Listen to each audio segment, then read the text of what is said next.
भरी वो नैन झुकाए बैठे हैं। उधर देखो कि होठों पे हंसी मत भरी वो नैन झुकाए बैठे हैं। अरे वही मेरी चाहत है जो मेरा दिल चुराए बैठे हैं।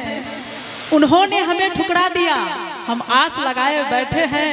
ऐ बेदर्दी तेरे राहों में हम दिल बिछाए बैठे हैं। मगर किसी के याद में खोए हुजूर बैठे हैं। अपने हाथों में किसी का दिल दबाए हुजूर बैठे हैं।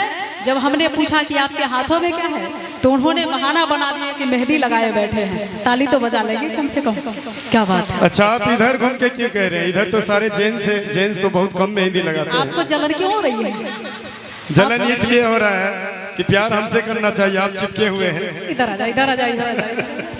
कहना चाहेंगे कि इश्क की गम जो सहने की ताकत नहीं तो अमल मेरी बातों पे कर जाइए। भाग गए उधर, वो भाग गई। मेरे को बोल रहे थे ना। तो कहना चाहेंगे कि इश्क की गम जो सहने की ताकत नहीं तो अमल मेरी बातों पे कर जाइए। अजी इस तरह रोने धोने से और मेरा शिकायत करने से क्या फायदा? जहर खा लीजिए और मर जाइए। बहुत बहुत बहुत शुक्रिया। एक बार जोरदार तालियां होनी चाहिए संगीता जी के लिए।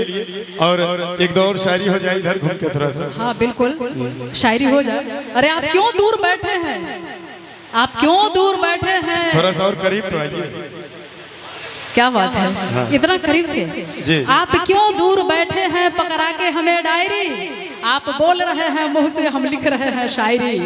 और हो गई। आपको भी कुछ कहना है तो कह लीजिए। जी नहीं, हमको कुछ नहीं कहना है फिलहाल, थोड़ा सा समय हो ज्यादा हो चुका है, इसलिए आइए एक और खूबसूरत सा नृत्य के साथ आने को सूचित है।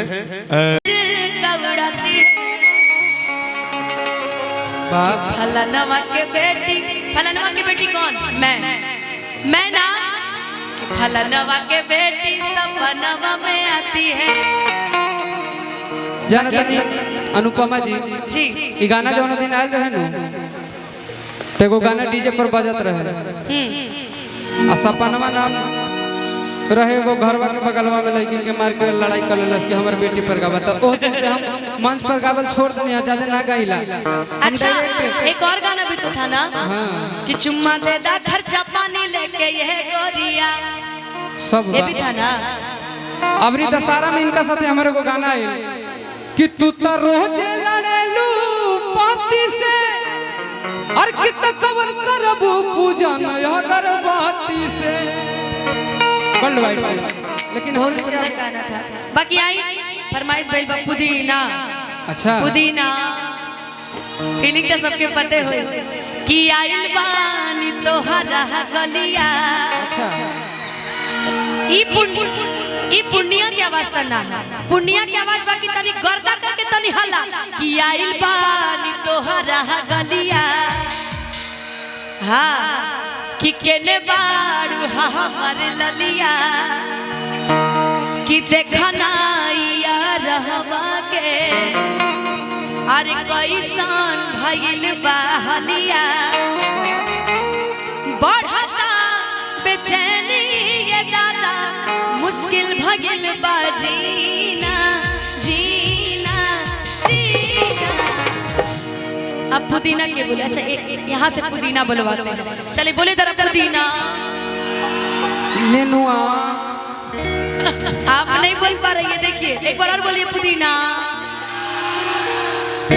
कुछ बोल दे, उतारा खातिर कुछ बोल दे हैं। तू आई लव यू कह दो, से आई लव यू तू भी कह दे। I love you. अल्लाह ओके लो। वाह, एगो इनकर मेहरारू जरूर बैठल होई है भीड़ में, इसीलिए वो नहीं बोल रहे हैं। एगो इधर एगो उधर। विमलेश यादव विश्वकर्मा चौक मधुबनी। बाकी पुदीना ऐसे ना होई, तनी हल्ला करके पुदीना वाले स्टाइल में ले ला पुदीना, ले ला पुदीना, ले ला पुदीना, ले ला पुदीना, ले ला पुदीना गोरिया के हसीना, ले ला पुदीना, ले ला आई बानी तोहरा गलिया केने बाड़ू हमारे ललिया देखना यार रहवा के कैसन भइल बा।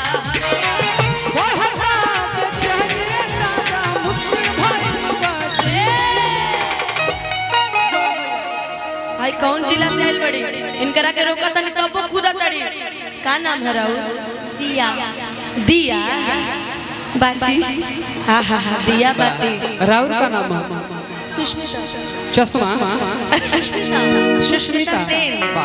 रो पानी भी एकदम परी नहीं लगता तहरे पर देख के हमें को गाना गाने कुछ दिन पहले अरे कि ए परी तो हर पारा बेसहारा हो गया इनकरा चलते तो कई लोग बेसहारा हुई हनु जई हां तहरा नियन नियत रही तो पक्का हो जई हां बाकी तू होनिए रहा हम हेनिए के डांस दिखात कैसे